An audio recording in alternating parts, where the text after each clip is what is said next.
guys. So whoever's watching, if anybody's watching, it's okay because we're building this. This really is for us, honestly. And if anybody else is interested, that's a byproduct. That's actually great, but it's not necessarily the focus. No.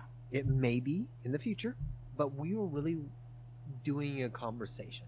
I think you did it best. Yeah, a couple of days ago when you said, what was it? What was it? It was the philosophical reference that you said was.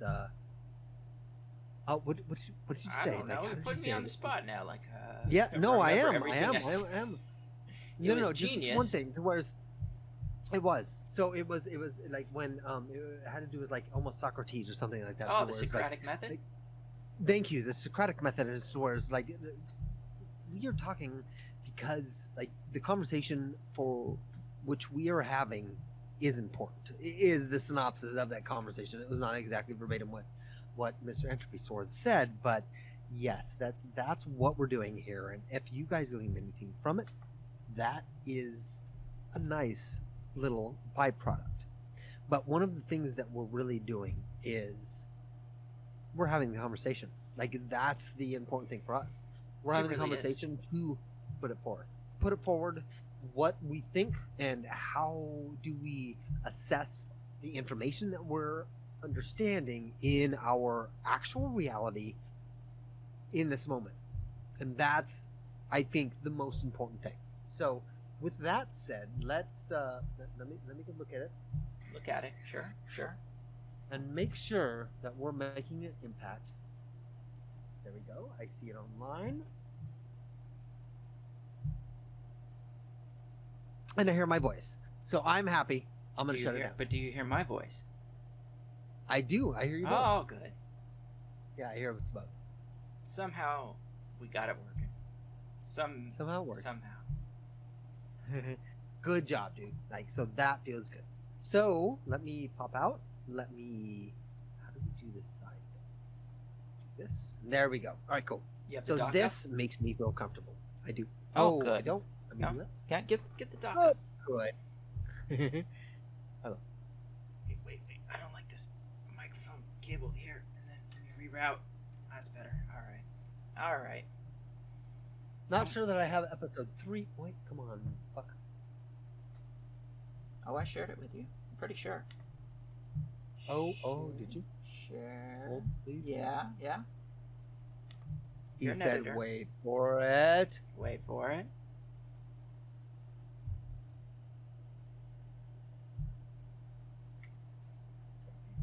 Okay. Let's check our levels. I didn't see it. Did it happen recently? Because No. I don't see it. It was days ago. Um, Look in your shared wait, with me. no. So, oh yeah. That's a good, actually a good idea. I can do that. I know how to do that. Come on. Oh wait, no, I know it. Ding and ding. Because and the first thing on that document is where I kind of want to start. Well, why don't you start it, and I will, All as I right. catch up to it, share it with me. Go ahead. Yeah. So let me just bring it up because everybody can see all this stuff, right? So if I go to Docs, episode 3, boom, here we are, right? And it's this West Side Toastmasters.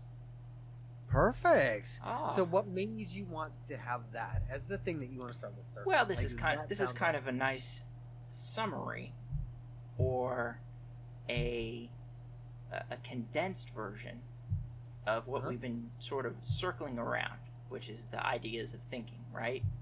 And Okay. the different stages in which you might be able to activate your critical thinking practice. I think is a good way to put it. So Okay. you start down there, the unreflective thinker, and I think we're starting to move into the challenged thinker zone. But we're still right at the beginning. But this gives us Okay. a sort of pathway stage, right? What are the problems in our thinking? How can we improve? How can we do that with regular practice? How can we advance in accordance with our practice? Stage 5, I think, is really the... You're showing it on stream too, which I love. Yeah, so we might thank as well. And Yes. then stage 6, the master thinker. Skilled and insightful thinking becomes second nature. Man, that's a lot to go through. But It is. But let's it's do a nice this, little it's right? a nice little Uh-huh. outline of the whole Okay. zero trust ideology, right? That Agree. to first approach these problems, we have to realize that we're not reflecting on our thinking, and then begin to go through this process of challenging our thinking, improving our thinking, practicing our thinking, so on. Agreed. So before we go into that, Yep. welcome everyone to the Zero Trust Podcast, episode 3. We are doing it once again. We are investigating what zero trust means, how it can translate for you, how you can use this tool that creates for yourself and for anyone, how you can understand how do you create a true understanding or a basic basis of understanding things, I think, at the most base level. And so that is to obtain the idea of zero trust and build it from there. And that's I don't trust anything that I ever understood before. Let's build it up from X, i.e. X being no trust at all. Right. And then building it from that, i.e. the concept of zero trust cast. So that's where we're coming from. We are not in any of this saying follow our pursuit of what we build within our zero trust foundation, but what we're saying is, as we do it for ourselves, please create your own and apply the tools that we are using, apply the tools that you find, apply the tools that you have already using in your life, and express that and help yourselves and others truly actually understand things. I think is an important thing before we get started. And I want to make this pretty clear every time we go. I appreciate what we're doing here. We just kind of jumped into it because we were a little behind, and Entropy Sword is well, here's what we're gonna do now, and it makes sense. But I'm just one of those people that's okay, hey, wait, if everybody hasn't understood where we're starting from, this is where we're starting from. So with that said, let me let Entropy Sword continue where he was. And thank you for my interruption, Entropy Sword. I appreciate your patience. Absolutely. Well, that was an excellent introduction. And it brings us right into the podcast itself, or the cast itself, Twitch cast, whatever it is. Look at all these technical hurdles which we've had to navigate, which we've had to overcome to even get this process going, right? And I think that's a really important thing, is that anything that is going to be worth doing is going to be complicated. That's going to be complicated Very by much factors inside your control and outside your control. And the most important thing is to persevere through them, right? We've broken down to zero trust, to not trusting OBS, not trusting Discord, not trusting our microphones, not trusting the stereo, right? We've had to break down all of these things. And now, finally, hopefully, fingers crossed, we're getting some content out there that meets the community's minimum criteria of listenability. True. That's where I'd like to be. Good point. Yeah, very good point. So with that said, you were showing something about the pyramid, this pyramid that you had. So Yes. if you want to You want me bring to it back up, I think that'd be awesome. Yeah, Sure. no, I think it'd be great. And let's jump into that because Okay. this is what we're talking about, right? So, ooh, I like that. Most people, I just want to read this as you're going over this, but most people have lived their entire lives as unreflective thinkers. To develop as thinkers requires commitment to daily practice. That rings true for me. And one of the things, because it for me doesn't feel like it's built in, because I'm so I'm gonna use one of those great examples of squirrel, right? Mhm. Because I am squirrel based. It's like I am distracted by the most distracting of things. However, on the same side, I'm actually very mindful, so my squirrels don't last too long, but the squirrels still exist. So I love that you have this. So with that said, I apologize. Will you continue with your thought about this diagram and this paradigm? Well, I mean, there's really not much more that I want to go into in terms of an in-depth analysis of this, Okay.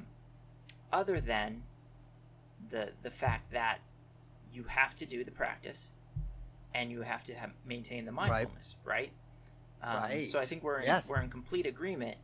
The question is, how are we going to apply these stages, these practices, to the data that comes up in the podcast? And that's, I think, what Okay. we're going to have to constantly refer back to. Are we reflecting on our thinking? Are we challenging it? Where are we at? Um, Got it. so what's Well, oh, go can I ahead. ask you something? So, Sure. in the stages of development of critical thinking, Yeah. where would you place yourself in? Do you have an awareness about where you feel you would be? Yeah, I would think somewhere in challenged thinker to beginning thinker. I'm trying to Beginning make that thinker. transition. Okay. Nice. Like, so I would like, as I know you, feel that you're a little bit like above that. Like, and I love that you state to me that I'm here, like in this lower level that I'm trying to grow to, which I think is amazing. Like, because I would like state that I'm in there too, and I would think that you're more of a practice thinking into the more advanced thinker, and maybe even you tap from time to time into the master thinker, but like maybe it's the small little like significant times in being that you get there, but like I wouldn't think that you would be where you just stated yourself as. That's pretty cool. So Yeah, I mean, I I would like to think that at maybe some points in my life I've reached practicing thinker, okay. and from that mountaintop I've seen advanced thinker. I don't know what master thinker is about. I'm not even close there. Right. And I True. spend the most of my time at challenge thinker trying to get into beginning thinking, to that Hmm. to that stage 3, right? Okay. Cool. Where we improve but without regular practice, right? But now we're starting to have our regular practice. We're Uh-huh. engaging in the zero trust cast. So Okay. there's a pathway for, at Yeah, least for me, just by the action to go of through that. this, right? Okay. Okay. But in Yeah. no previous time in my life have I spent a lot of time really working on my thinking. You might say, well, didn't you go to college and study philosophy? Yes, but Do you think about things like this, like on your own time? I think you do. Again, that's why I would say that. Like, I right, think you may be higher in the hierarchy than you think you are, but I get you. Go ahead. right. But I don't know if I had the practice level, right? Okay. Just like, oh, I'm already a pretty good thinker, and I think if you start there, you're down at unreflective. Like, I know how to think. Nice. So it's one of those. Just because you know how to, you know how to think, like that puts you in the unreflective. Like I Yeah. don't know if that's true. Like I think that's more of a challenge thinker because I think that people don't like honestly like the people that I like come up to from day to day, I would say are in the unreflective thinker category because like truly I'll ask them in like questions that Mhm. should be pretty simple for them to answer. You want to give me Like an example? what well, yeah, so like what's important to you, Mm. and they definitely can give me some canned answers like family is important, I'm doing these things, but that fills in the gap of the unreflective thinker. Like they have been taught something, they are actively thinking, but they are not reflective on such a thought process, so that would go under the unreflective thinker. They don't reflect, but they think, right? So it's an unreflecting thing that they do. So yeah, and if I need to turn on my levels down, let me know. Yep, I'm hearing So that you're a little loud, and I'm not loud enough. cool. But if I go too loud, Okay. you will get background hum. So let me adjust to. Yeah, cool. So let me pull mine down a little bit. So Yeah. like let me do that. There we go. So yeah, because I have control of that. So thank you. Like that's good. And please, like especially as we do these casts that we have feedback from, let's go with that feedback. So please, for everybody who's giving feedback, if I am too loud, let me know, or let Entropy Sword know, so that I can also pull myself down, because this is really helpful. And don't be quiet. Even if we don't respond, keep talking more so that we can know that. Like that would be important. And ultimately, I don't have the chat up, but go ahead. We can bring the chat up. We can see it. So. Yeah, I'm gonna do it too. So like, I'll do it. No, let me do it on my own. But Oh, you can oh, also do it there. okay. I love how you're showing this for people, which is awesome. That they can focus on. So, but yeah, go ahead. Okay. So that was my perspective of the unthinker versus, or the unreflective thinker versus what I think you are, which is challenged and or beginner and or practiced, because you practice this. Like, and I think I practice it as well. Like I intentionally, we're having these conversations Mm-hmm. intentionally. Right. Right. It's not, we're not unreflective. I'm sorry. Like we've passed that. And also we like accept the challenge and are challenged. And I would say that we've gone to the beginning think, because we are thinking these things through. So I would say that we're in the level of practicing thinker is my thought. Like now I could Okay. be wrong based Okay. on whoever created the model. So go ahead. I'll give you this. Okay. During this cast, we are as elevated as we can be, right? This is the best thinking that we're doing, and that's why we have this conversation, right? Because Okay. it takes a village. We need both of us, right, to have these checks and balances. And is this correct? Am I thinking all right? Is my volume correct? What is the audio sound? You need all of this information to come and feed back into your thinking, right?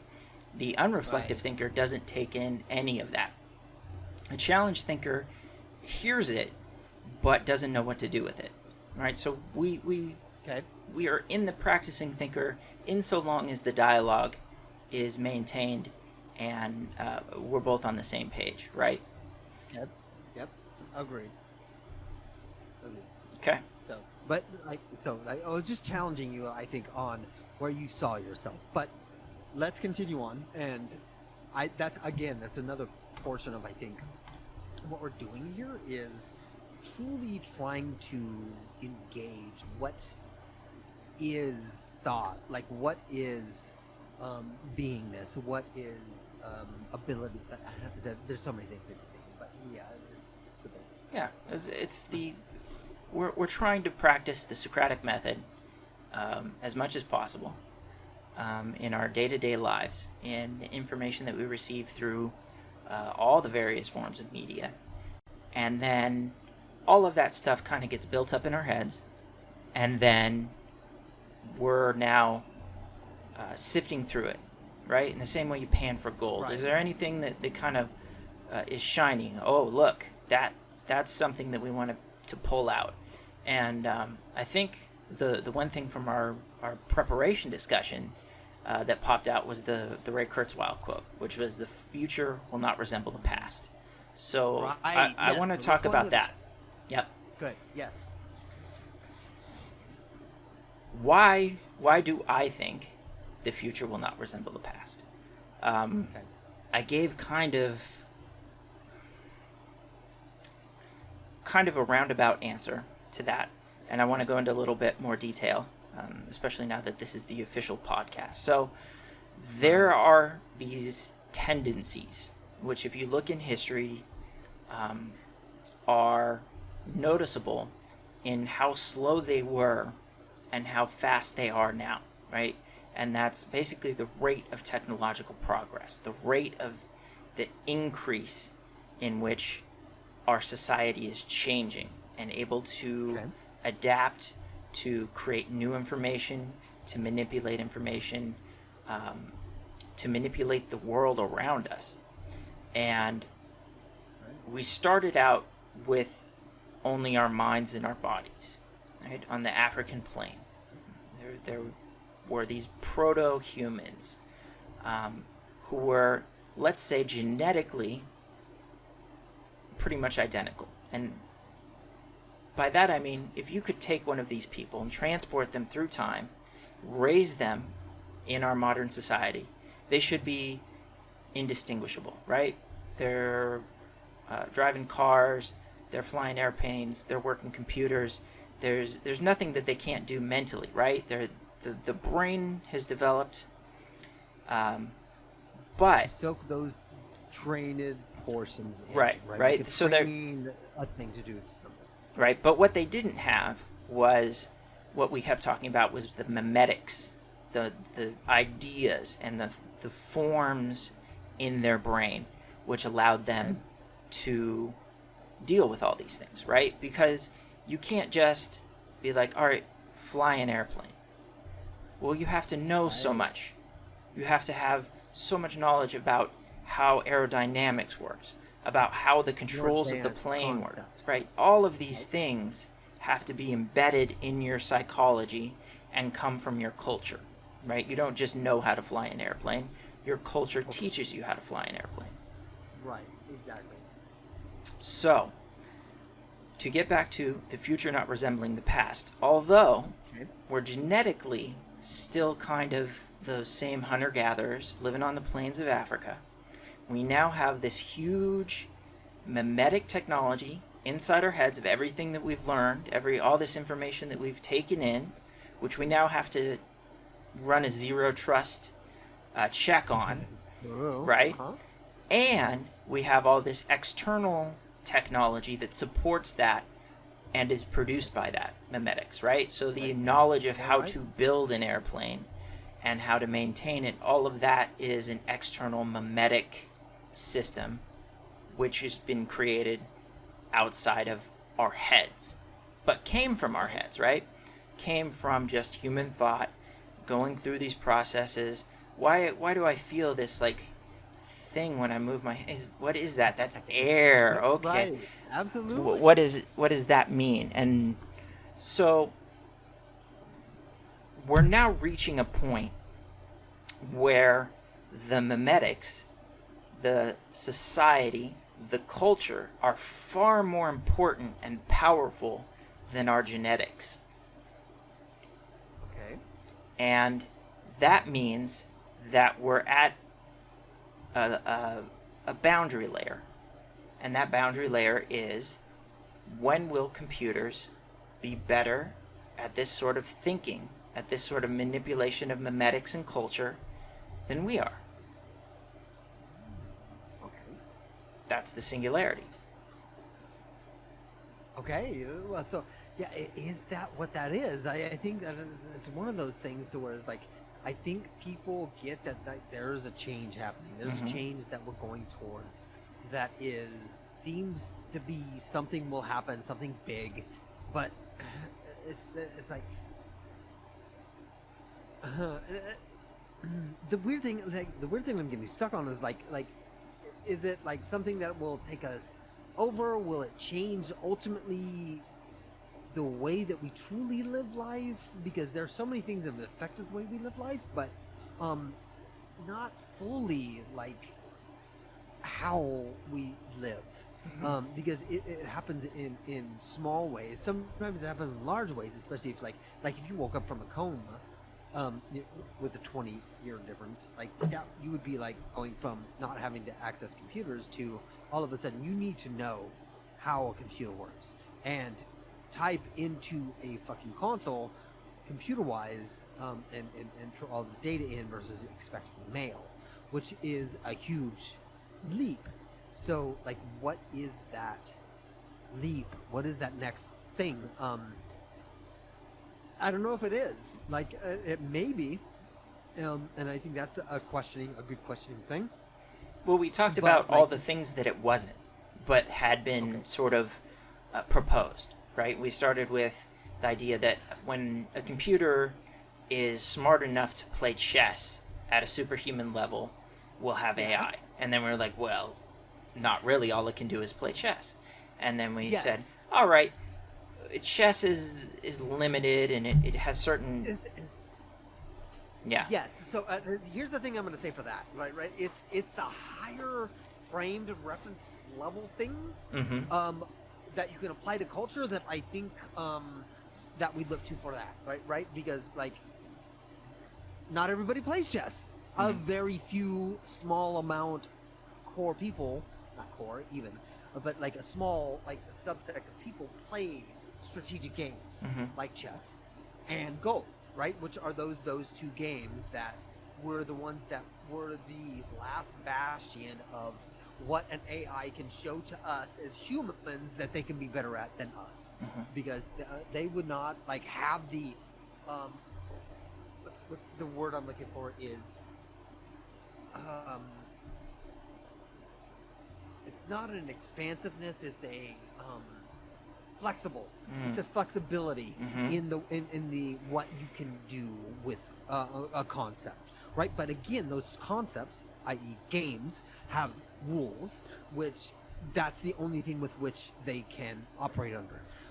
We humans do so many different things Right. other than that, and so that is they've accomplished that, so they're on to the almost next thing, right? Which is the one last thing which we talked about, I think, at the last part, which we didn't have totally captured because I think we lost some audio, but was it was the that one last The Turing test. the one.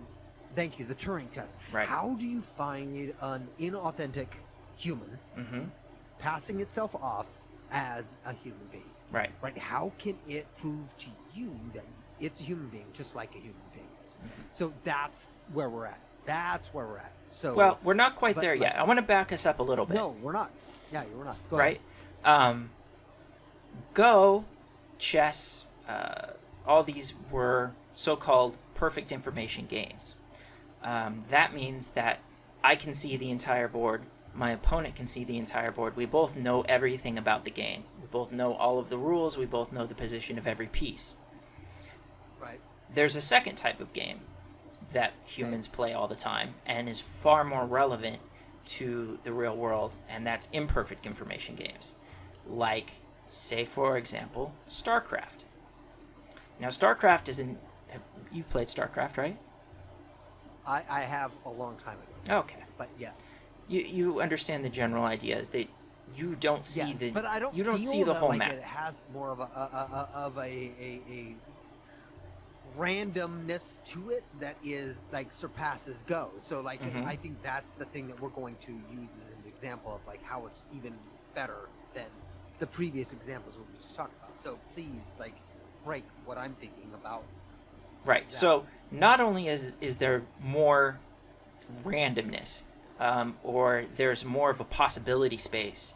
There's so many different build queues and unit composition for your forces. Right. There's so much more available space for an AI to play with in StarCraft, and that's why StarCraft was a next level challenge beyond even Go. Right. So they took the systems that beat Go, and then they started to try and get it to play StarCraft. And the way they did that was they had it play itself millions and millions and millions of times, right? Until it started to figure out all of these different strategies and counter strategies. And if you're building this unit, but at the same time, when that AI agent is active, it doesn't have all of the information about everything that's going on, and so has to make inferences, right? I think that my opponent is doing X, and then I'm going to have to go out and either prove or disprove that premise, and then make a choice about how I'm going to play based on that, right? So that's an imperfect information game, and that's where real life happens, because very, very rarely when you're making a decision in life do you have all of the relevant information about it. Most of the time, you have a small subset of the available information, and you're forced to choose based on that. And to do that, you have to make these inferences about, okay, I think that person X is thinking Y, and therefore Z, so I should do this action, right? Based on that. Right. Even though I don't know for sure, I think probably, right? And Right. now we're seeing this sort of ramp up to superhuman capability in these imperfect information games. I was watching on YouTube Right. today. There's students of different colleges, universities who are building AI players for StarCraft and having a tournament against each other, right? And these student built AI systems are getting to the point where they're top tier, almost superhuman. And okay, when you have a system that can function in that flexible manner that you're talking about, to not have all of the information, to not have all of the rules, but to still be able to perform at the highest level, that's where we start to see this really great disruption that is the borderline between our past, which was human brains only, to something else is doing the thinking.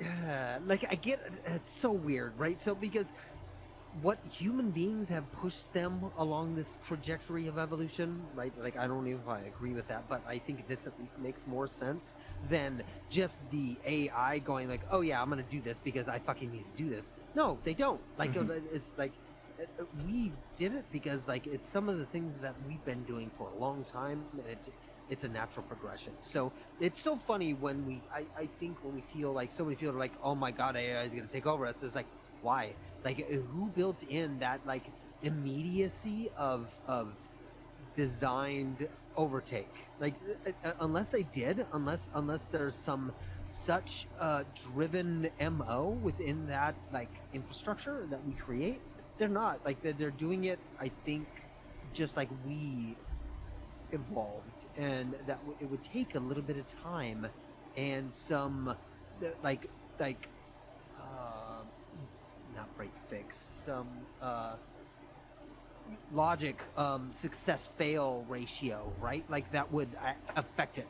I don't think they're just gonna go like take over the world, because that's built in by necessity, and that's built in by like just operating standards, because that's the weird thing, like I think is like missing.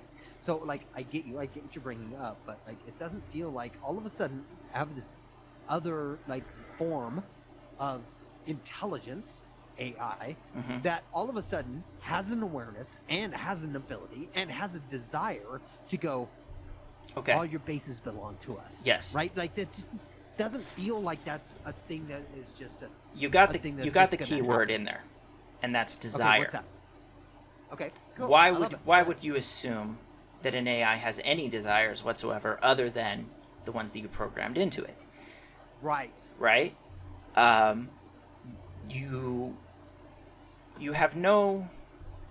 There doesn't seem to be any reason to believe that AI would suddenly be a Skynet, right? Because that's like the classic.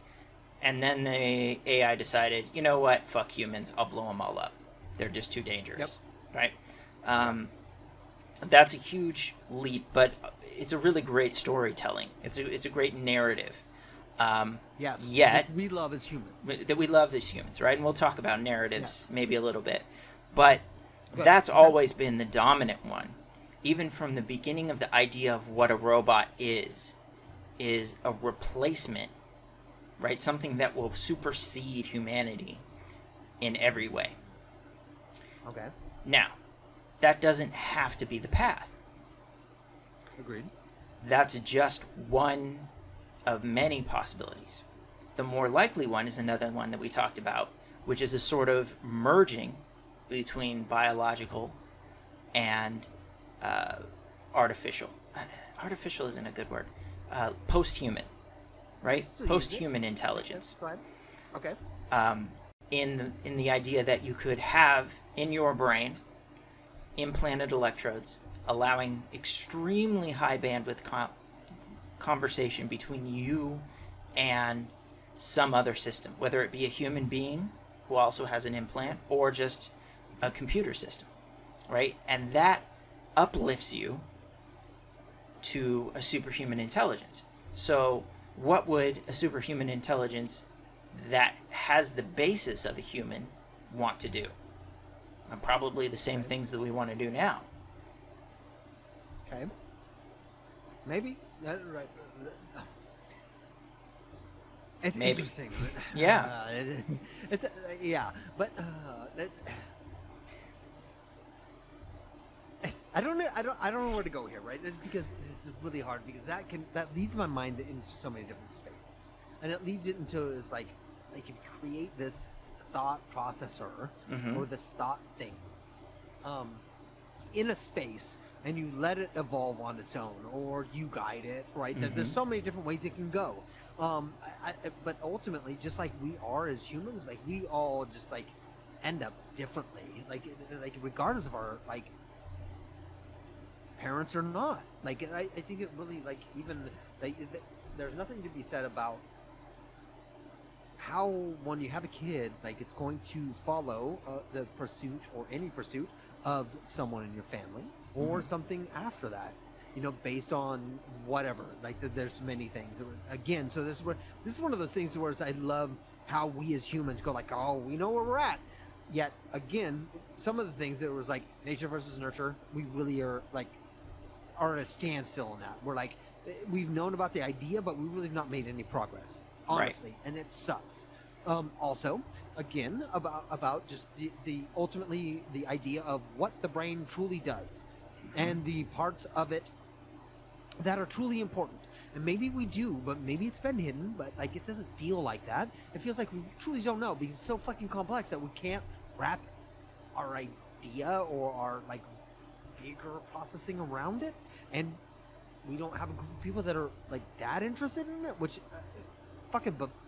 it befuddles me. It's one of those things to where I would love to. I don't have a job right now. I want somebody to sign me up and work on that. Like that would be amazing.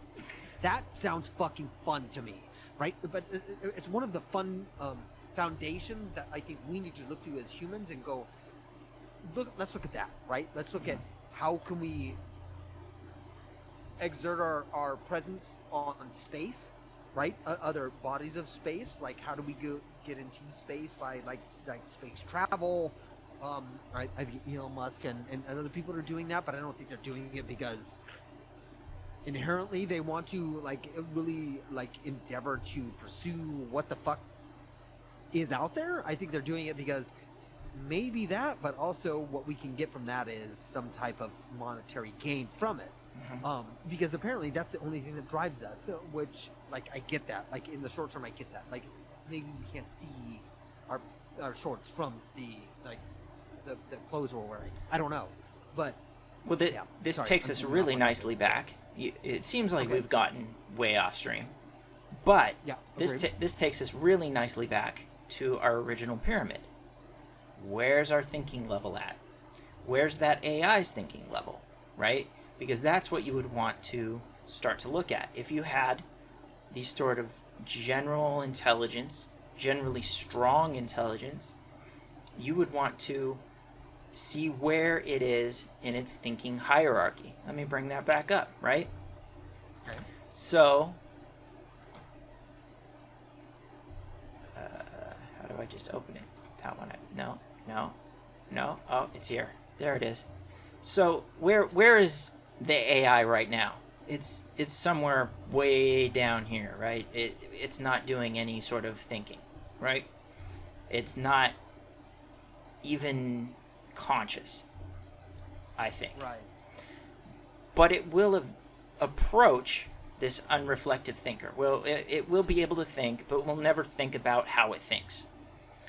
But as we advance through this technology, we're going to start to go up this pyramid. So not only human beings, but any sort of conscious entity can begin to go through this process of mastering its thinking.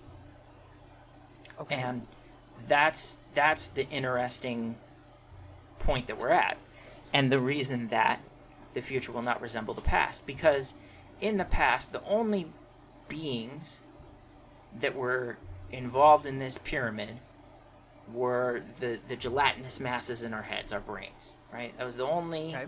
thing that we know of in the universe that does any sort of cognitive thinking. And maybe animals have some level, but they're not A level of ability, right. But it's not we reproducible. kind of intuitively understand that our dog's not ever gonna like one day come up and hit us in the head and go, hey, I've been thinking about my rights and freedoms, and I Yeah, don't give you like a the way that you're progressive thought. treating me, right? Agreed. Yeah, but we can get that they are still beings that we communicate with on a most basic level, Right. right? Like, but like a way under ours. Right. Like seriously, like yeah. So let me read for something like what somebody's saying here in chat, which is Fireball Rage Fighter, which is people aren't eager to think about the big picture, and they instead go for monetary gain.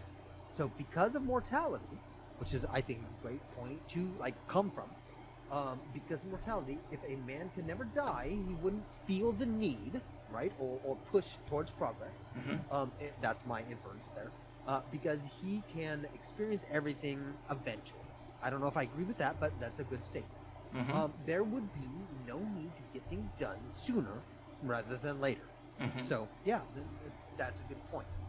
And we'll address those things, Fireball. And so, like, thank you for like giving your input into this. And I think that's one of those things that is going to get us like a little on track with what we're trying to do. So, like, one of the things that we're doing is it's Zero Trust Cast. So, like, what we do is we try to analyze how we think. We want other people to like understand and analyze also like oh, how do you think? Like, give us input. How do you think? How do we like process things on a day-to-day basis?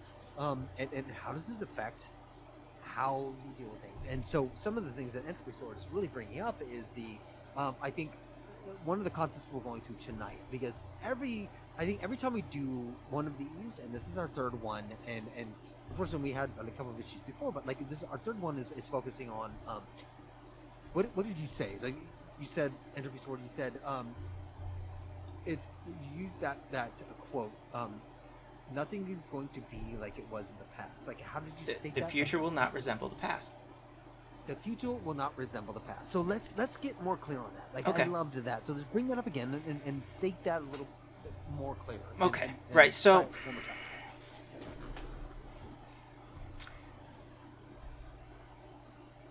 when we have been making decisions throughout human history, we have always had a nice understanding of the past and how it sort of was going to play out, right? Our life, whatever life you had, would be extremely similar to the life of the generation before you, right? There would not be these disruptive, massive changes to society and technology, right? You may have disruptions, so let's kind of compare and contrast the coronavirus-19, COVID-19, with the bubonic plague in the Middle Ages. The bubonic plague, massively, massively disruptive. But it didn't really change society much. And it did so over... Well, because society wasn't prepared for that, I don't think, right. to actually assimilate the change that was being affected by it, right? It was just That's so exactly right. grossly, like attacking. Right. Everybody was kind of like, what the fuck's going on? They sort of fitted into whatever mental framework they had. God is punishing us. It's bad air, right? They didn't have a big understanding of because of it, epidemiology, right, and all this stuff. And so society was disrupted, but what was lacking was this feedback loop of the internet, of because constantly, here's what's going on in Sao Paulo, Brazil. Here's what's going on in Moscow. Here's what's going on in Wuhan, China. Hey, you may want to be aware that there was a virology lab in Wuhan. Hold on. So much data. I have way too much data to process now, right? Whereas before, all I knew was, hey, a lot of people are dying, and there's a sickness. That I can understand. Right. That's a simple thing. Yeah. Now we have to deal with the society, our systemic society, immediately responding to these changes, to these disruptions, in ways that are completely unpredictable. And so, the future does not seem to resemble the past, right? This pandemic will be different than all other previous pandemics simply because we have the internet and the ability to share this information and to make all of these adjustments so rapidly to our society. The ability to roll out work from home, the ability to manufacture whatever sort of drug will end up being the most effective, right? We're doing all of this huge amount of scientific research, and that was never available before. Right. Now it is. So the future becomes more and more unpredictable and uncertain simply because of the complexity that's built up in our society. And our society, you can feel it. You can feel that sort of disruption and disjointedness, but at the same time you know it's adjusting. Right? Right. Yes. Absolutely yes. Yeah. I mean, So like this podcast in and of itself is a result of the disruption directly, I would say. absolutely right. Absolutely right. So like right. So it won't be the same. Like it won't resemble the same thing. But like one of the things that got both of us started talking about this, and we've got people actually involved at this time, which I think is amazing. Is like what like share with I guess share with the audience like what really got us like talking about this, right? So because like we have already have fostered this conversation previously, just like deep conversations, but like this even more so when this effect of sociology really like with the whole like everybody locks down and whereas everybody's like affected big time, like made us go like, okay, wow, this really is like affecting people in a way that it never affected people before. Yeah. And everybody is so doesn't have a source of truth, which I think is the big thing for us, which was like, that's interesting, and we still don't have one. So it's not like if anybody's coming here to look for one, we don't have it. Yep. But it's about conversation and finding like what about data that is out there that we can like look through, pick through and actually try to understand. I think is pretty important to us. But like as one of those things to where you brought up was like, this is changing things, and just like you made that you make large statements, which I like, and it's not in a thing that is a way of like, oh my god, there's no going back, but like it also in a way it is like okay, that like it won't be the same like than it was previous. Like we have evolved to a state past where we were, like, and there's no going back. Yeah. So that's not like a bad thing, and it's not like you can't still have the conversations and your analytical ability that doesn't apply here, but also like know that like that things have shifted. So like I think one of the ones that you bring up is like the work from home. Like that was thought of as like such a secondary thing, but now as it's been forced upon not just this country but this world, businesses and people alike are going, this is a good idea. Right. So like even that concept of this is kind of cool, for good or for bad, it's affecting, and I think that's what happens. So like again, it's like the zero trust is like how do you analyze and pick your data points to understand what you understand and get there to those arguments. And like I really like, I love that. So do you have anything on that you can go off of? Yeah, I do. So we keep talking about the technology and the change and everything, but it's really a human issue and always will be. Sure. In that we're trying to optimize for multiple things at the same time, and we're starting to realize that some of the things that we're optimizing for are detrimental to our happiness, to our survival. I think I talked a lot about the psychological violence of this whole lockdown, right? The lockdown is like, Yeah. we have to lock down in order to save lives, but nobody was like, hey, let me run a quick simulation and output the data on what this will do to society, right? Nobody was able to run that simulation because we didn't have enough technology. We're not that high up. We're not a master thinker, right? A master thinker would say, before I instigate a lockdown, allow me to think through all, as deeply as I possibly can, all of the possible outcomes of this action. We didn't do that. We did it in an almost unreflective way. Don't want to get sick? Everybody stay home. Okay. Now, society has begun to start to... You're looking at me weird. You okay? No, not you. Sorry. Go ahead. Yes. No, you're good. You're doing great. Apologize. Society has started to have this reflection, right? I don't need a mask. The risk to me is not that great.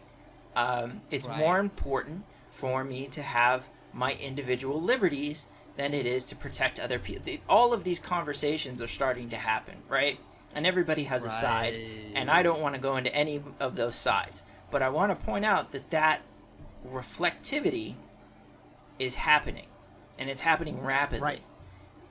Well, and let's talk about, like, so I think this is one of those nuanced things that I think really affects humans, and it's one of those things that I think as we've progressed to try to create this cast, we've lost sight of that human tint. We're just really trying to get out data, and we're kind of losing that human touch that we both very much have a grasp on, and I think we're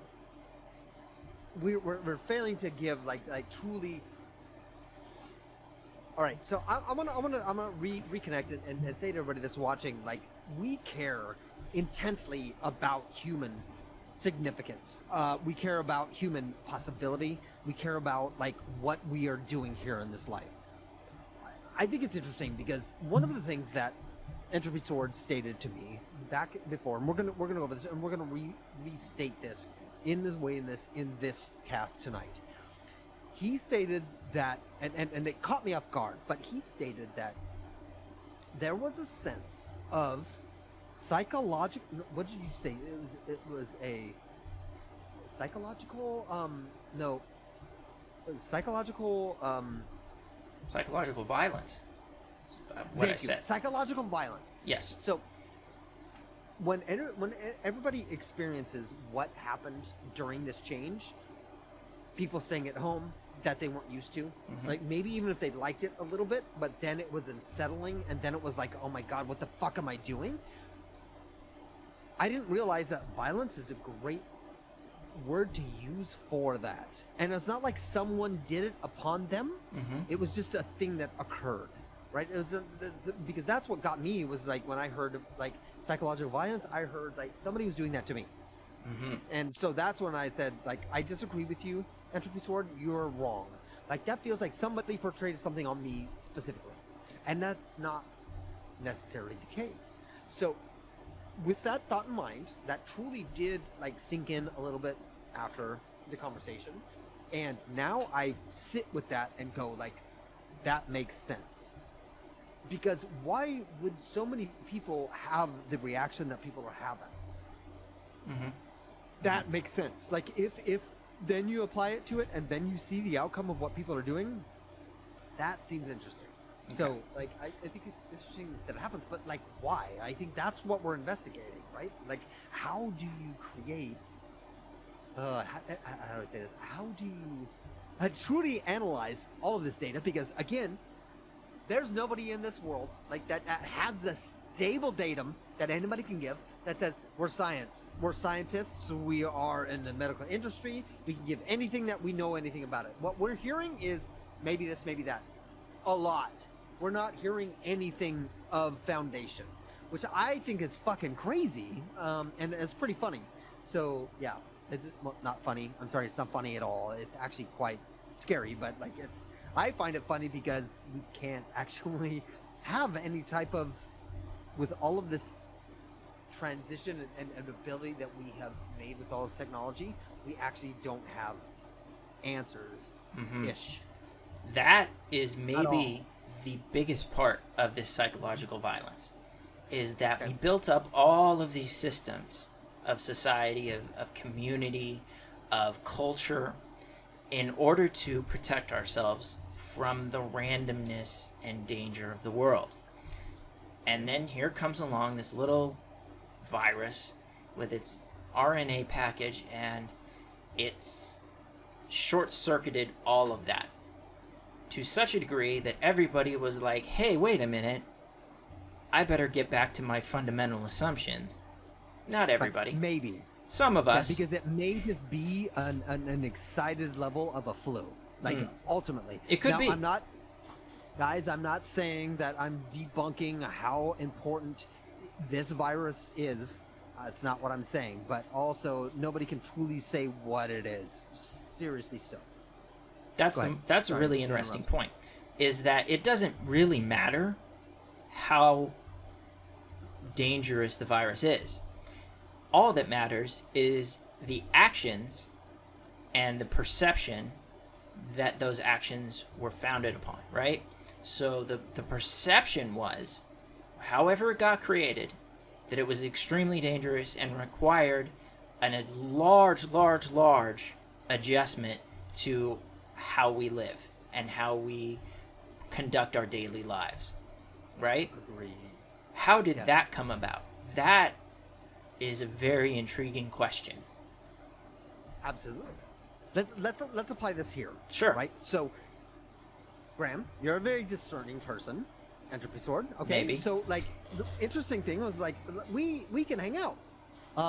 Let's do that. You're like, well, actually, we can't do that because I live with my folks. Yeah. And my folks are within this pandemic that they've stated they are at cause for highly effective people. So I can't meet with you. Which is interesting because like we're going through this data and yes, it's important, but also so as you're stating like the information that you have and that they've given us that's how much it's affected you. It's like, okay, I'm taking it. It's important. I can't meet with you because ultimately, like if I do affect my family based on this, rightly so, and I'm there going, yes, absolutely, and I would never put you in that state. So this is where we're at. Like this is where we're at. Whereas people that you know, you can't do these things yet. We're still not sure. Right. We're certain. And even furthermore, they go like, by the way, even people that aren't truly susceptible, you may be susceptible. So everybody, take care. Right. And they push it. Like, and so I'm not focusing on this, guys, but I just want to make sure that you guys get, like, how do you create trust? How do you create what you understand is true? How do you break down truth, semblances of truth, with people that you love and people that you truly believe you trusted? Like, it's breaking all of these things open, and I think this is an important thing that everybody should talk about in their homes, within their people that they're very close to. Like, please, like, have these tough conversations. And I want, as we have these conversations every Sunday night, you bring your questions going, this is what I found, this is my input, because this is why we're having this. It's not because we're sitting here going like, we don't believe in COVID, or we believe in COVID. That has nothing to do with it. We have to do and be interested in how thought process happens. How do you create what you trust in your mind? I think is the thing that we're doing, right? And we're trying to understand that. So this is the questions that I ask for you and for everybody. So I'm going to bring up that example, like Entropy sort of like the whole. You were like, so regardless of how you believed before, but as soon as this came out, and then Mhm. you heard your data, and you're like, Mhm. okay, yeah, no, this is the important information, and this is what I'm operating from, and it made you think of things that made you thought of this cast that you wanted to address. Okay, why are we influenced like this? What's making us think so difficultly about how we, I think, process truth or falsities from data externally from us? Yep. Like, what, as you take that on as a truth, but still questioning what is true in your life, like, how do you resolve that as you work from a day-to-day basis? Because that seems a little difficult to do. Yeah. So that is, it takes us all the way back to the very, very beginning of this, right? Which was when I sent you a text message and I said something like, it's bad and things are going to get worse, right? And you immediately gave me like a pushback on that. Like, hey, Right. wait a minute. First of all, you're being extremely negative. Why? And second of all, on what basis are you making all those decisions? And I was like, okay, Right. you're absolutely right to question me. That was a very negative statement. But I'm basing that on some information, some trends. Let's discuss that. And we had a discussion about it, right? And then we had another discussion about it. And then it was like, well, these discussions are great, but they really should be open for everyone, right? Because we're not experts on this, but Correct. we're still questioning it. We need to get more people into this kind of frame of mind of, all right, I had a really quick reaction. I made a snap judgment, but in fact, I need to back up a minute and I need to rethink all of my premises. I need to rethink all of the reasons that I sent you that text message and what I was really trying to communicate.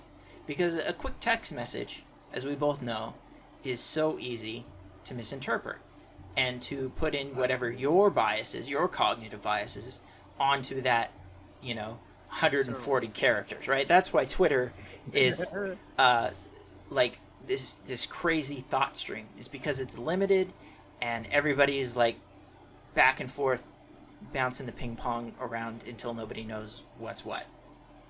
And so this is like, well, let's take an hour on a Sunday night and have all these ping pong balls that have been bouncing around in our head all week. Let's throw them out there and let's analyze them a little bit deeper. Right. Exactly. So, just to let everybody know that's here. Like, so zero trust means, like, I'm going to reiterate it again, but it means don't trust anything. Mm-hmm. Like, seriously, don't trust your own mind, ultimately, is what zero trust means. But once you are clear with that thought, with that idea, then from that, create a foundation. And you can check it from time to time, but it doesn't mean like, oh my God, now I don't like woe is me, and this is a very pessimistic life that you would create, or thought process you would create from that. Like, one of the things that I think like Entropy Sword brought up tonight was like, when he sent something to me, I shot back him with like, wait, why? Like, why is that the negative response? Like can you, like, is that truly how you feel, or is that just something within you that was inspired by fear and you responded to from? And that's okay too. That's important.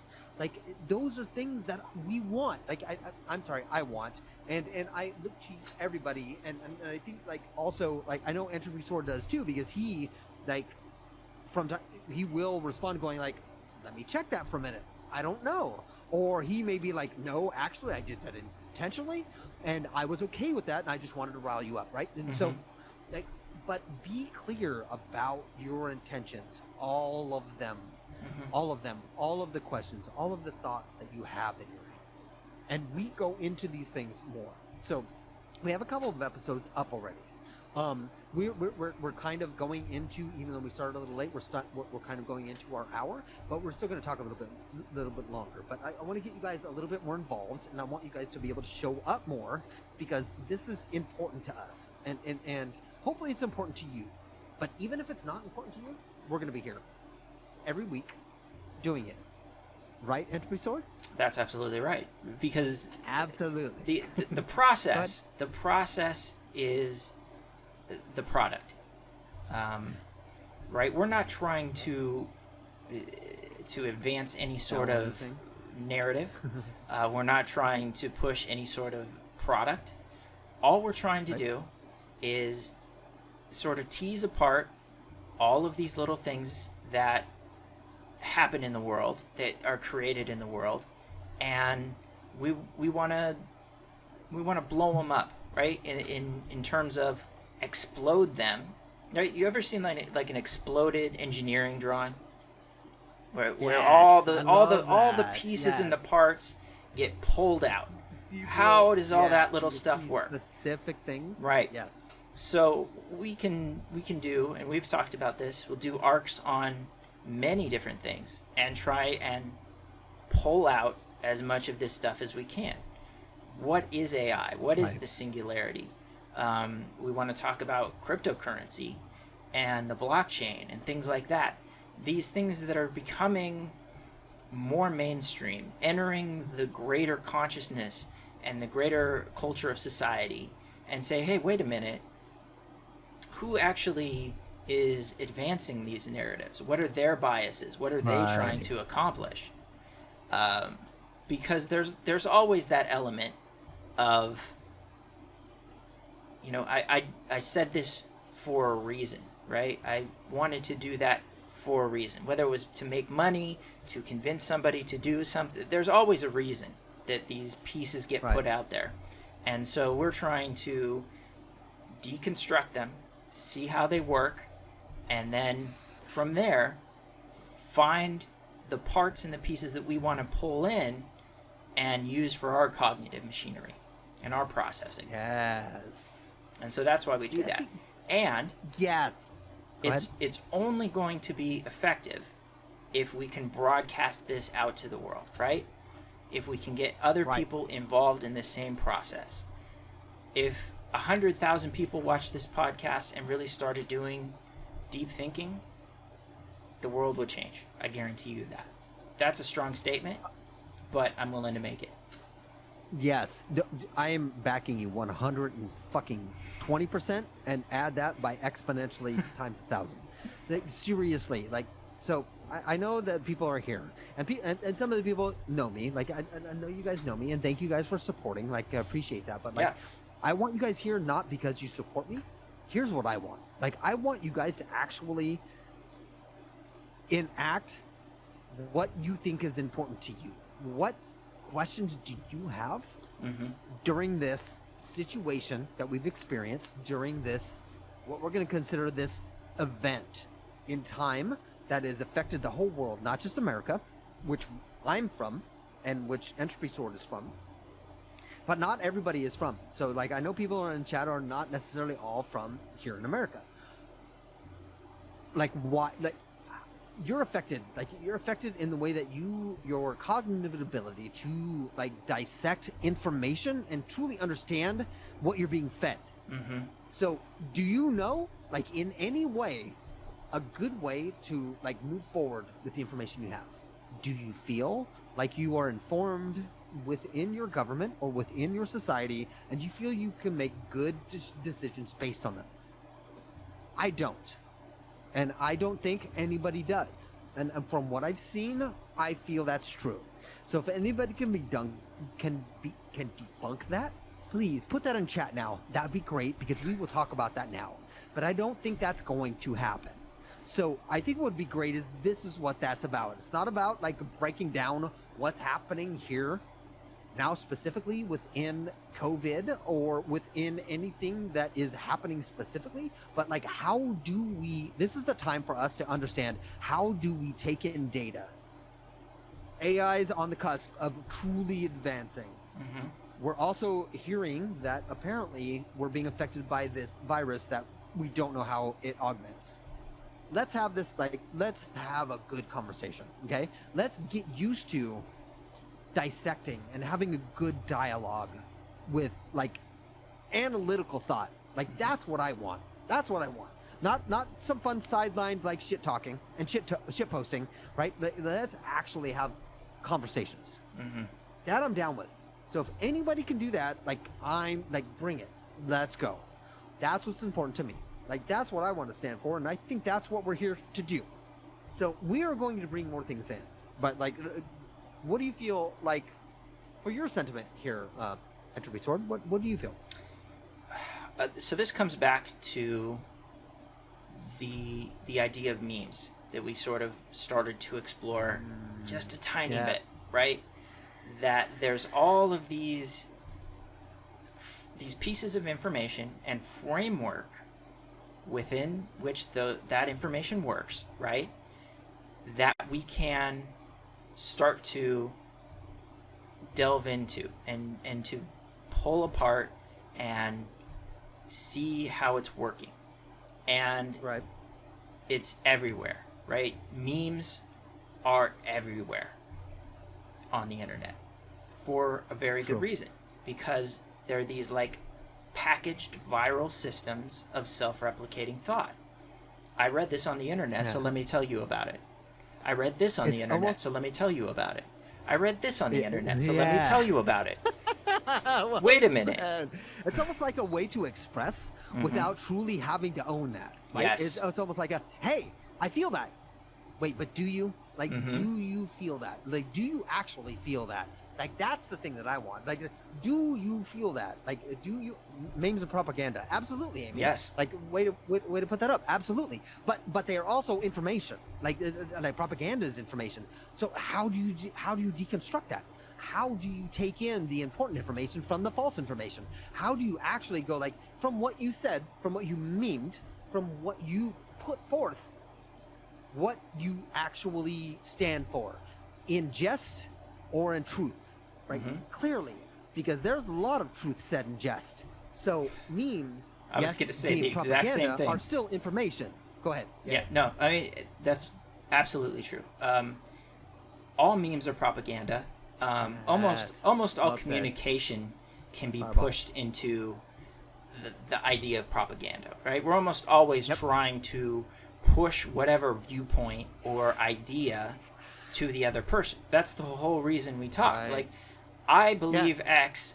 I also want you to understand and believe X in the same way that I do, so that we can function and have a conversation.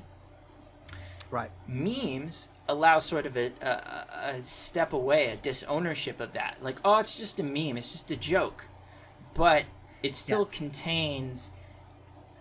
It contains even more, right? Information, it contains power, it contains process, it contains thought, it conveys things.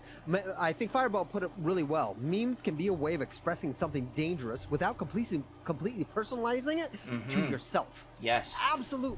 Like, fucking absolutely. Like, that was a great way to put it, Fireball. Like, seriously, like, it's one of those things that feels like, hey, guess what, guys? And when everybody attacks it, here's what you can do.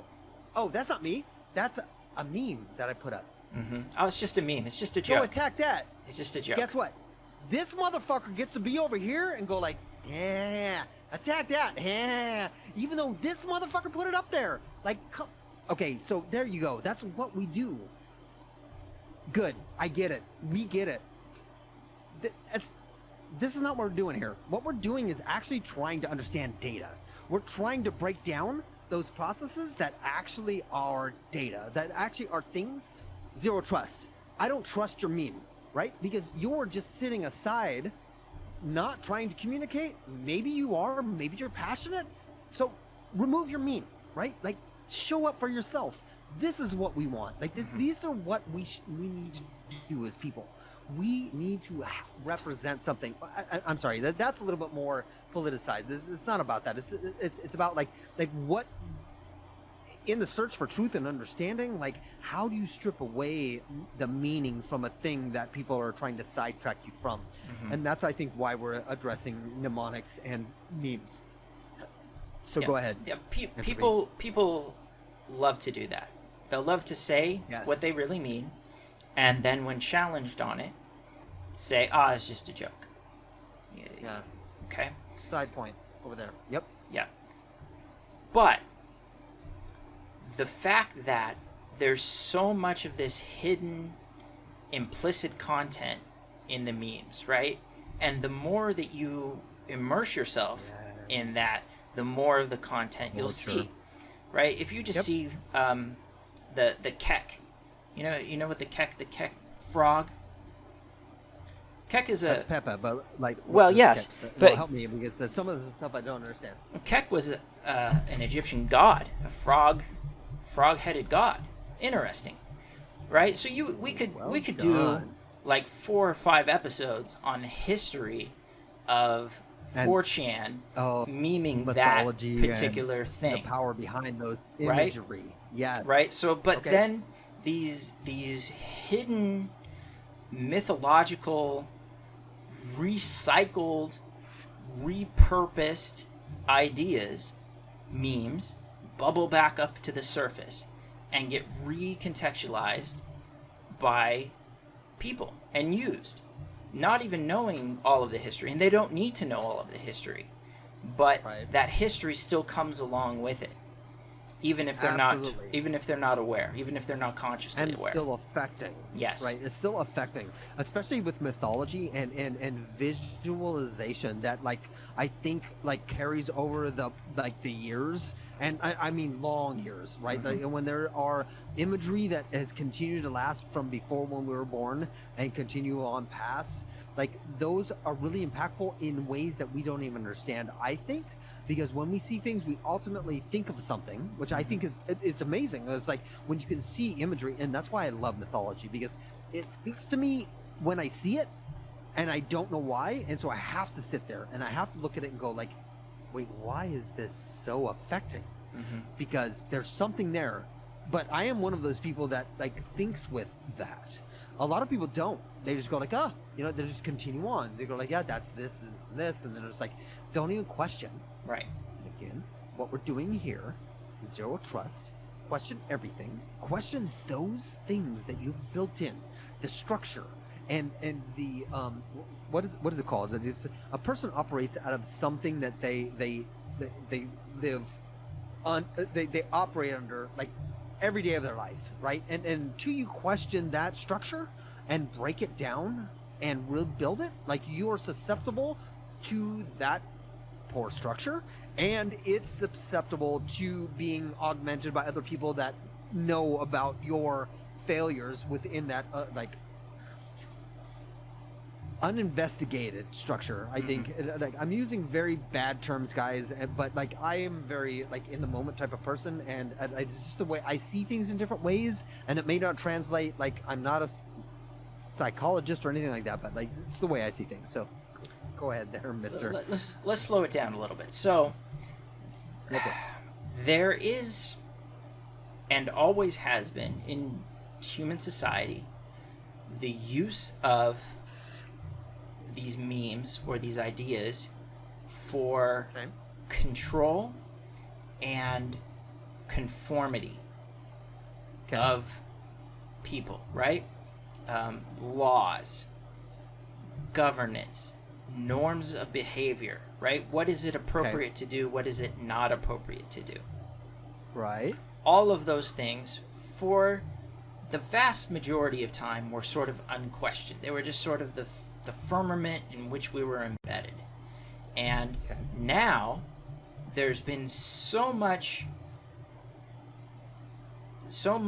data that is now available that we can start to dig in an archaeological sense into what these control systems actually are. And that will take us into mythology, it will take us into religion, it will take us into psychology, it will take us into politics. But that's the deepest level, is that what you are allowed to think will control what you are allowed to do. Not the other way allowed, right? It's not, you're free to do anything, but you don't, because you have these psychological systems that are always pulling you back from doing whatever it is that you actually want to do, right? Because that's not acceptable in society. That has been deemed as something which society is no longer allowing human beings to engage in, whatever that behavior is. So Pixie brings up psychological or moral.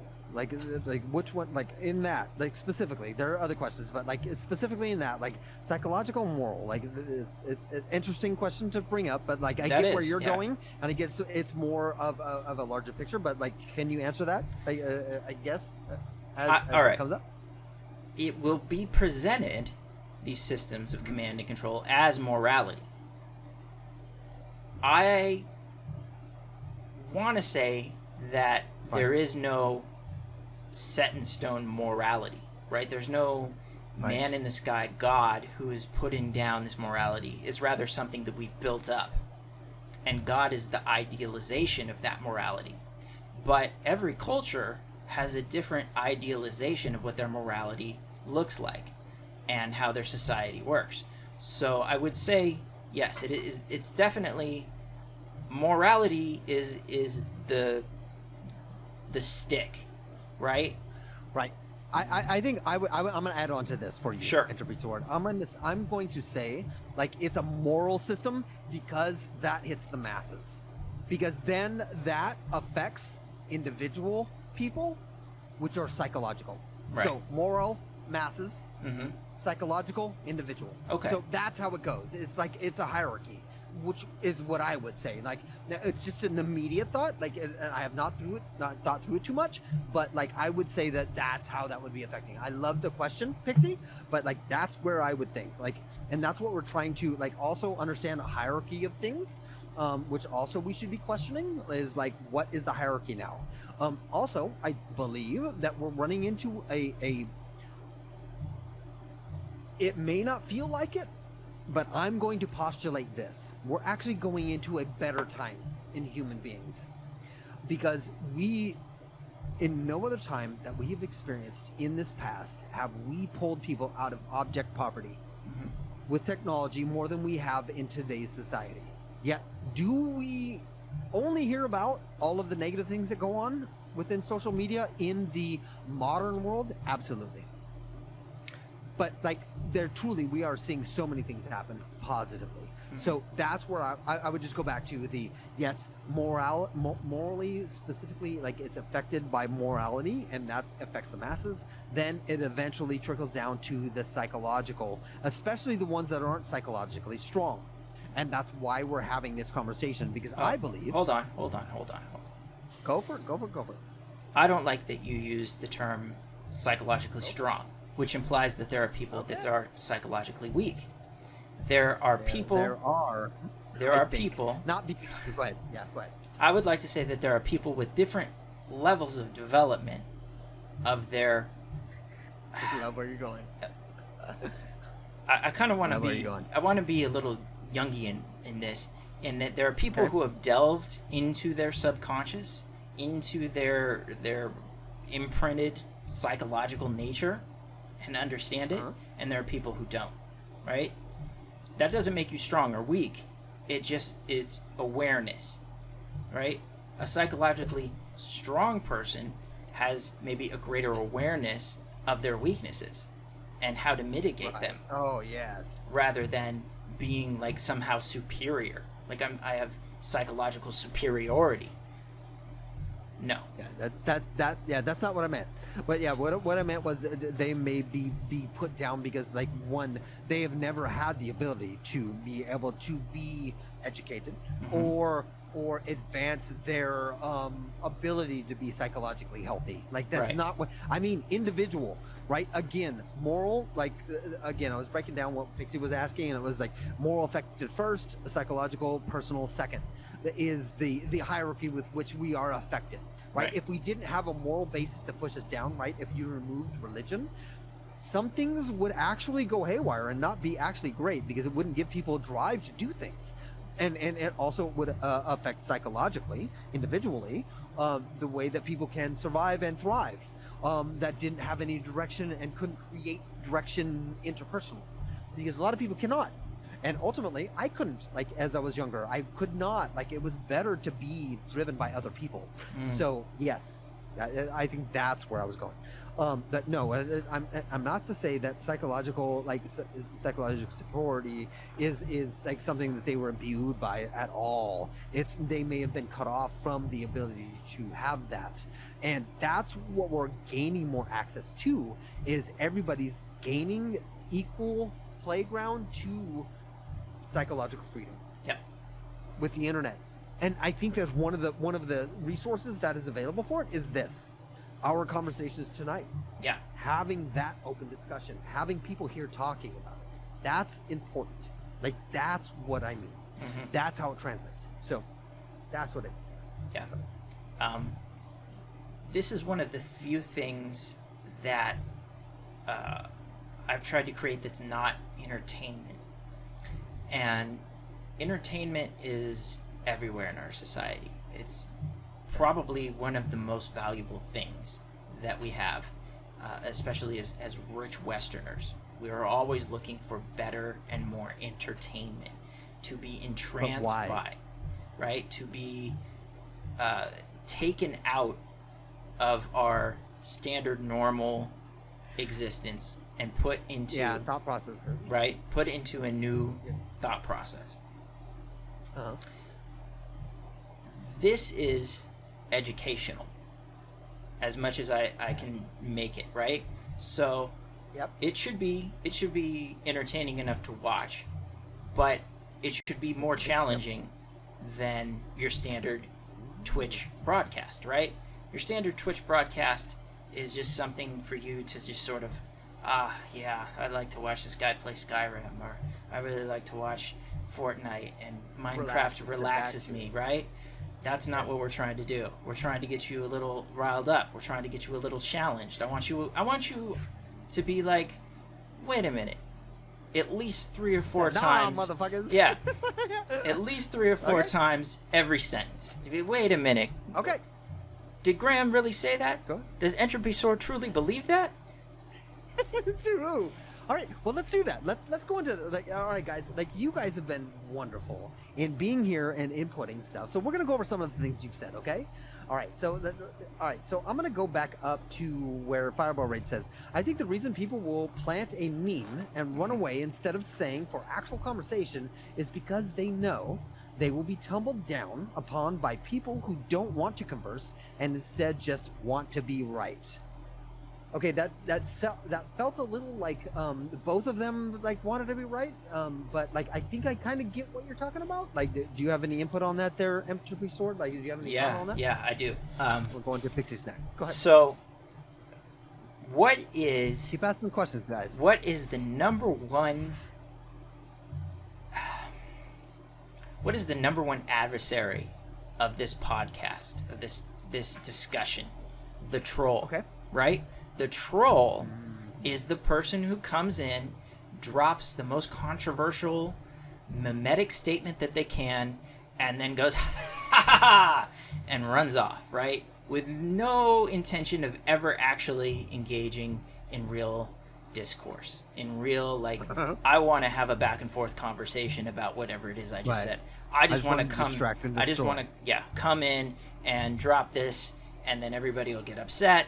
Or, flame me. Good call, Pixie. Whatever. That is the number one problem that we're trying to address, is that sort of trolling behavior that is so common in the internet, and so many people seem to really enjoy. I've done it many times, right? I'm very guilty of this. He said very guilty. I'm very guilty. There he is. He's letting it out, people. I'm very guilty, and I'm trying to be better, okay. And okay. I'm trying to not just say things that are inflammatory and then be like, I got you to respond. I got you to say something, right? I don't want that kind of conversation anymore, because it doesn't benefit me. It makes me a lesser person, and it disrupts whatever you were trying to do. Agreed. I would actually contradict what Entropy Sword's saying and say that's not the first adversary of what we're doing here. I would say that's the second one, because it just distracts and detracts from what we're doing here. I think the first detractor is the one that wants to shut us down. the one that says you can't have this open dialogue. And hopefully that never happens. Like that's the goal, a hope and goal, is like we actually. Well, I'm sorry. There's a double-sided sword to this that I'll say in a moment, but like that somebody shuts us down. But even more so, I think that is even more important, is that we don't find an audience. If nobody's interested in that, I think that's even more detrimental to maybe Entropy Sword and I are the only ones that think this way. Maybe we're the only ones that are questioning. I highly doubt that. What we're doing here. Yeah, well, no, I agree too. But like, if we're in a way like not being listened to and people aren't there, but like there you go. So like that's how I would respond to that. But let's continue. And I appreciate, like, seriously, everybody that's here. You guys are making me fucking happy. Like, and thank you for this. Like, this is fucking dope. Like, we finally got the audio issues worked out, which is fucking amazing. Thank you, Entropy Sword. Good job. Motherfucker! So, all right. But let's keep going on this. And we want your engagement. We want to know what's... Because this is only supposed to be, what, an hour? But we'll go as long as we need to. We absolutely will. But we are going to cut it off at a certain point because we want to just fill up for the next time. But let's keep going because you guys have questions in the mix. Go ahead, Graham. What do you want to say? No, go. What's our next question? Okay, cool.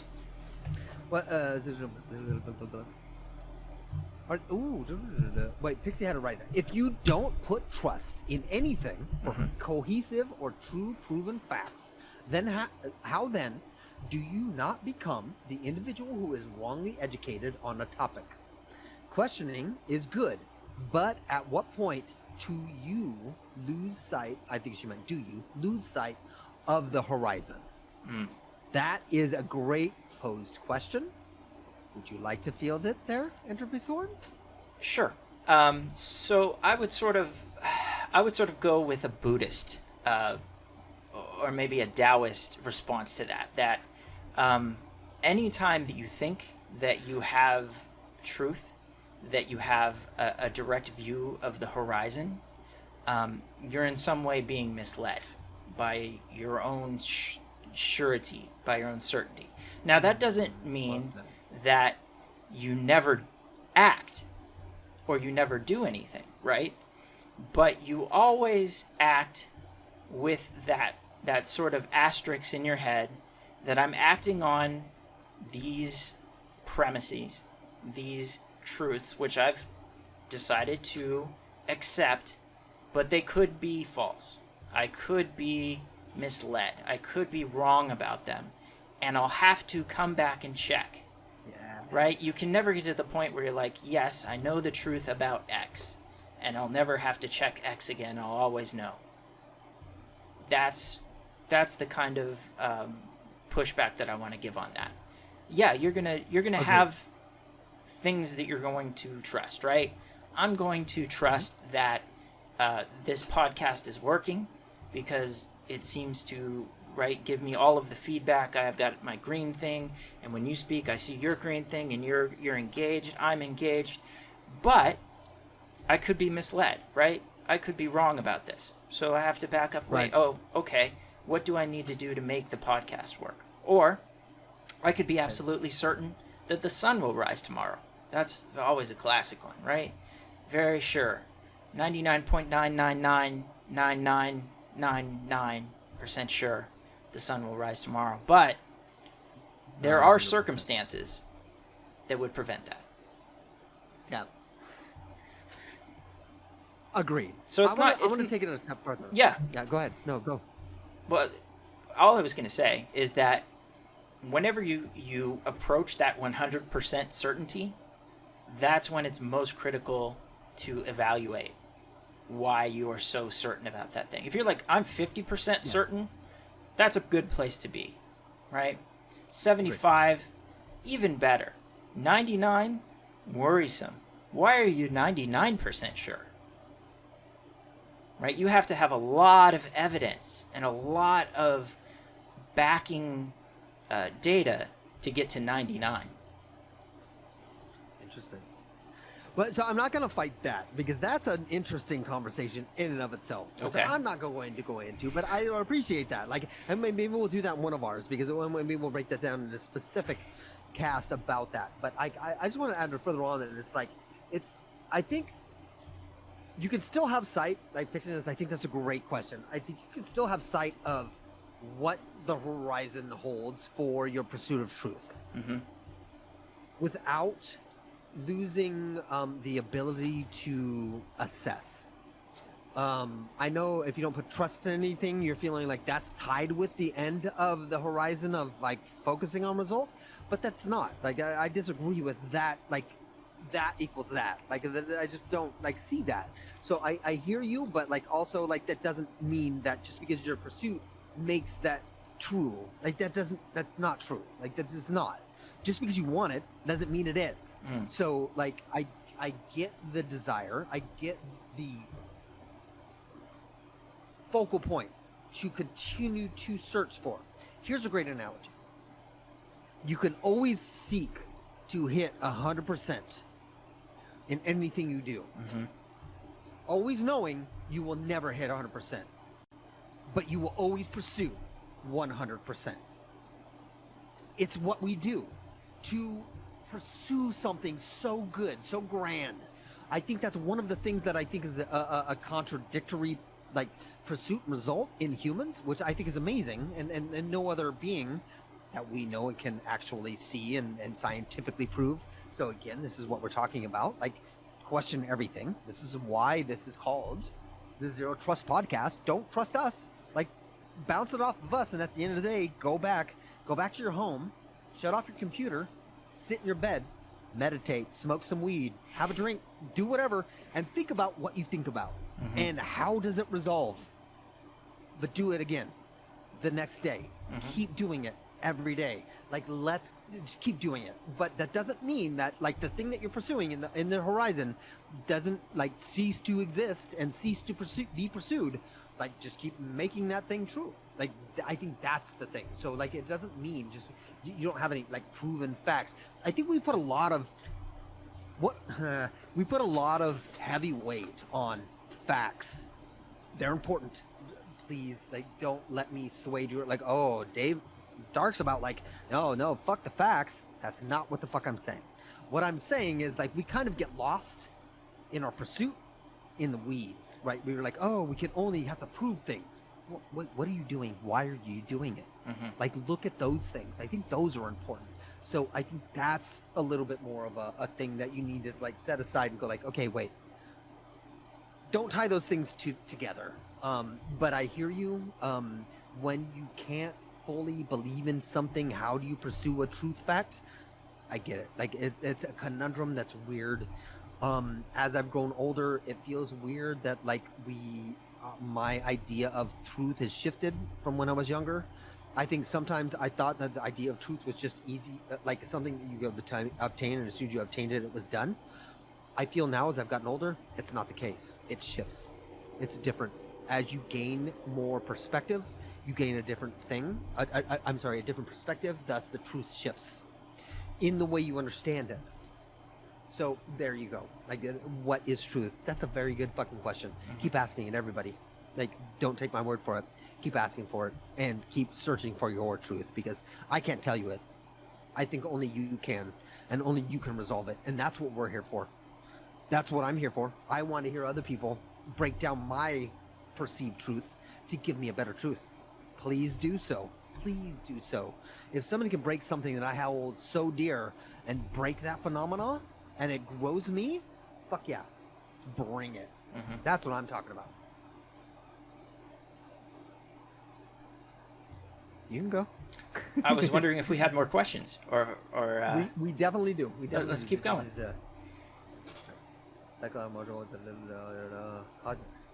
Yes, you have. So also, let me just mention that like you guys engaging. Also, I'm gonna skip over some of them because you guys are engaging it on your own. But like, I'll bring up some things that are like really that we can like dive into. Yes, yes, but not all humans are experts in like experimental physics. So at what point to trust an expert or experts? Multiple data. I'll stop my statements. They are diverting. Sorry. No, like that's a great conversation. That's a great statement, Pixie. Go.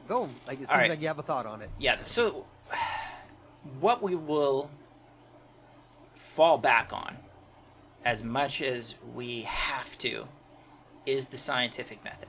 Now, the scientific method, um, there's a whole philosophy of science of how you should you should go through this process. You should properly vet your sources and all these things, right? Right.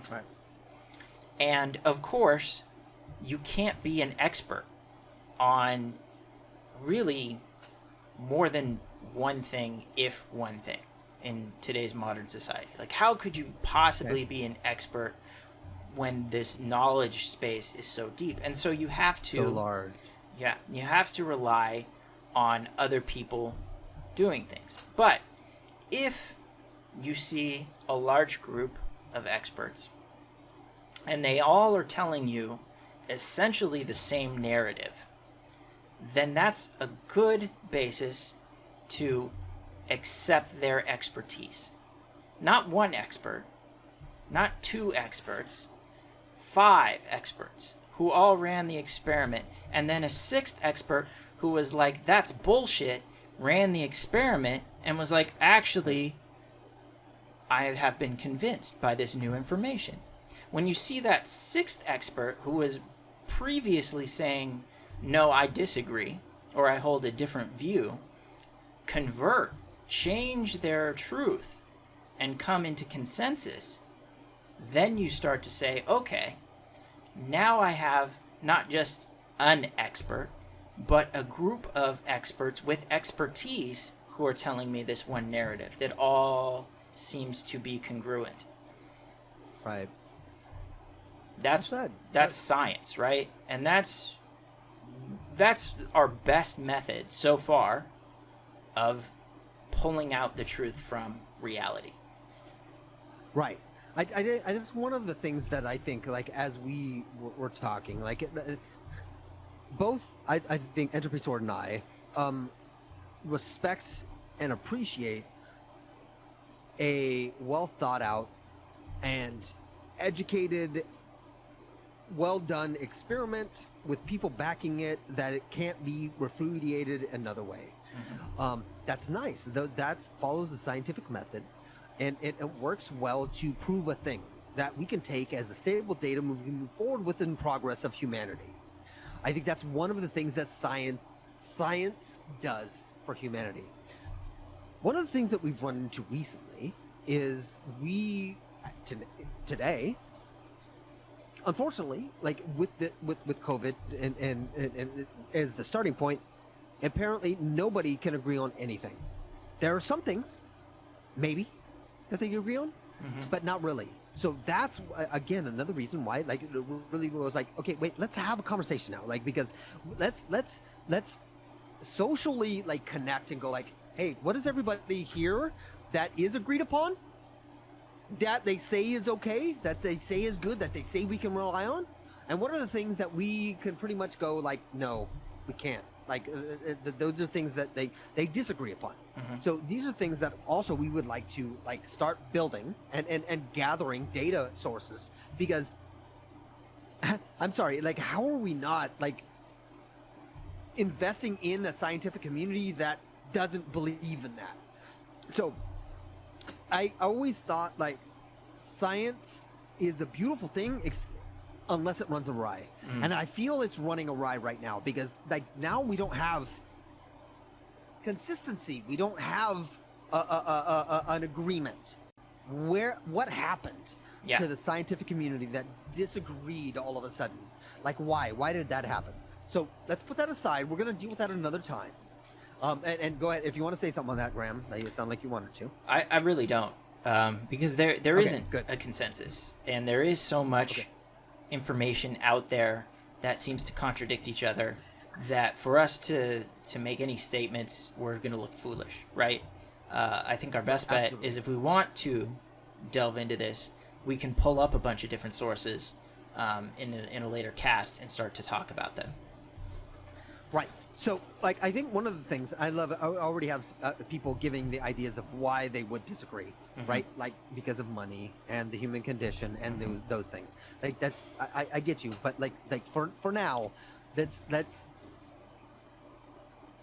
put us let's start to gather what they agree upon and disagree upon, okay? And then we can have a conversation. So we're not going to do that tonight, okay? Because again, this is zero trust. This is not trying to disprove COVID or prove COVID. This is not what that is. This is trying to understand where we're going awry, I think, in our method that we thought about that was different than existed previous to this recent reality, for lack of a better way to put it. Okay, that's the only thing I'm saying. I'm not saying anything's right, anything's wrong. I'm, again, like, I trust me, do not trust me at all.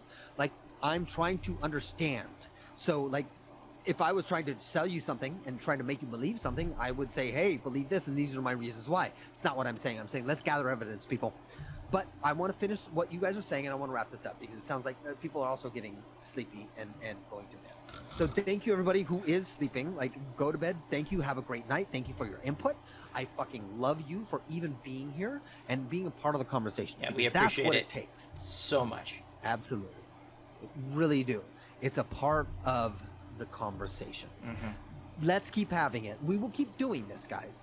But we're not going to do this thing to where you guys think we're going to have this thing that we're going to follow a narrative. Sorry. Like, if you guys wanted that, not going to have it. If you guys want to, like, input towards that, great. Do it. Let's see if we go that way. Maybe you will guide us that way. I don't think so. But I could be wrong. And I'm okay with that because I'm okay with being wrong. Because at the end of the day, in the end, at my deathbed, I will come to terms with things, and I will be okay with the things that I put out there. And I don't feel like somebody's going to, like, push me on like it was because of a thing. All right, so we're just trying to understand. Okay, so we're gonna go through a couple of other things, but I think, oh yeah, so it's Fireball Rage said, oh yeah, this is cool. So you made it out as if morality is an object now, a product to be sold to the masses and control people. Example, toothpaste is manufactured in more human conditions than toothpaste A, sorry, so I didn't really say that. People will be inclined to buy toothpaste A. Yeah, no, you're right, absolutely. A great example, but really, like, yes, but like there's nothing that inputs really other than that. That's definitely true to our conversations, but yes. And then maybe it was referencing something that we said earlier, Fireball, but like, yeah, there you go. So, morality isn't. All right, let's see what Pixie says here. Morality is what we humans put upon each other. Did I already say this? I'm terrible at stuff like this. Okay. Morality is we humans put upon each other to better our society. It's not something to be sold. It's something that we, as unspoken rules. No, Jimmy, you can't punch David for getting a popsicle first, because that is not good reaction we want to foster in our society. Absolutely, that is a morality, but like, it's not necessarily a morality that everybody like subscribes to, like in different cultures. So yes, that's a good example of morality, but it's not necessarily an accepted reality everywhere. Yeah. So it's a good example, but like, again, it's just an example. Right. So that's really interesting. It's a great moral rule, right? Don't punch somebody and take their popsicle. Don't take their candy. Don't, right? But that is a very counter to our sort of more basic human instincts, which is, if somebody has something that I want and I have the physical strength to take it, I should do so. In fact, there are some societies, even still, that have this sort of might makes right. Foster that. Right? Yep. And they will tell you that it is your moral obligation to exercise your strength and to take whatever you can with that strength. Right. So, again, it seems to be a morally relative thing, right? We have chosen to say it's not morally right to punch somebody and take their stuff because our society seems to function better with that rule in place than it did previously, when we ran under the assumption that you can just punch somebody and take anything anytime you want.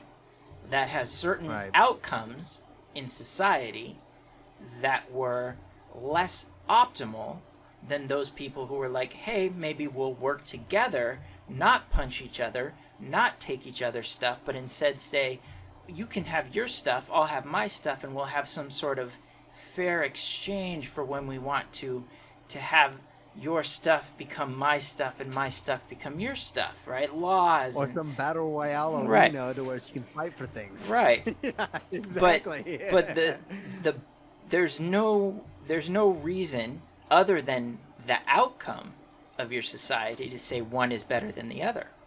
It's simply been the case that those people with this morality, which is sort of more communal, more peaceful, have actually outcompeted those people who were just running around taking everything, right? Well, maybe in the long run, right? But like in the Yes. immediate, like In the might is right may win in the short term, but not in the long term. Right. And that's one of those weird things that I think we as long-standing organisms, evolved organisms, are really understanding as we've created something that is evolving past us, i.e. computers and AI, is like, oh, what is our legacy?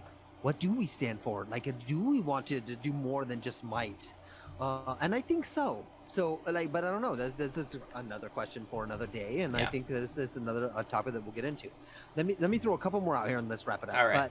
But so Fireball Rage Quit says sometimes people deserve to be trolled, not because of what they believe, but because of how they discuss it or treat other participants. I couldn't agree more. Like, honestly, like it's when people combatively or very strongly come out on things, I'm like, fuck yeah.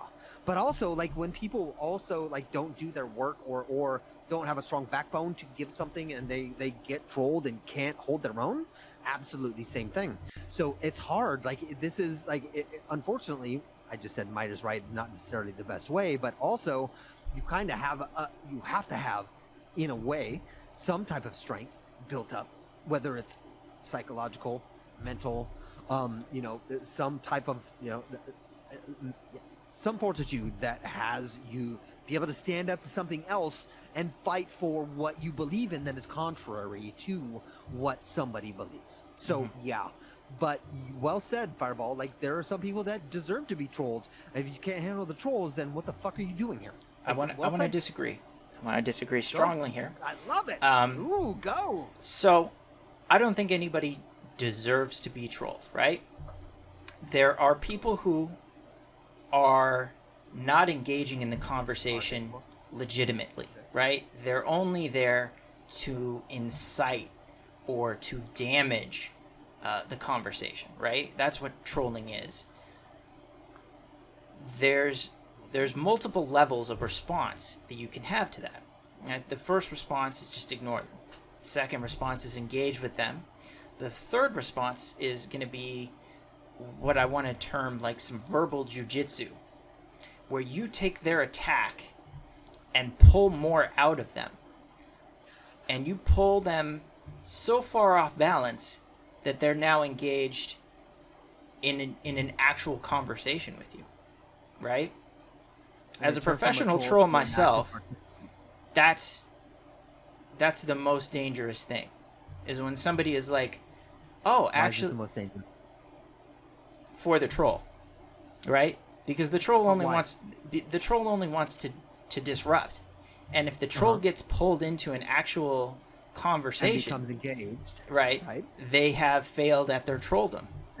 They're no longer trolling. They're no longer trolling. They're becoming an engaged active participant. So it's sort of like this.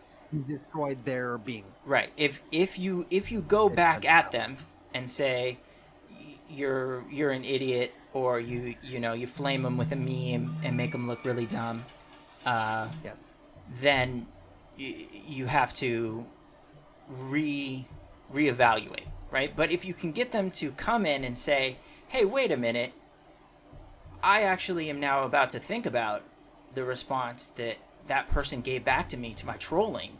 If you get them to engage in that, you've won.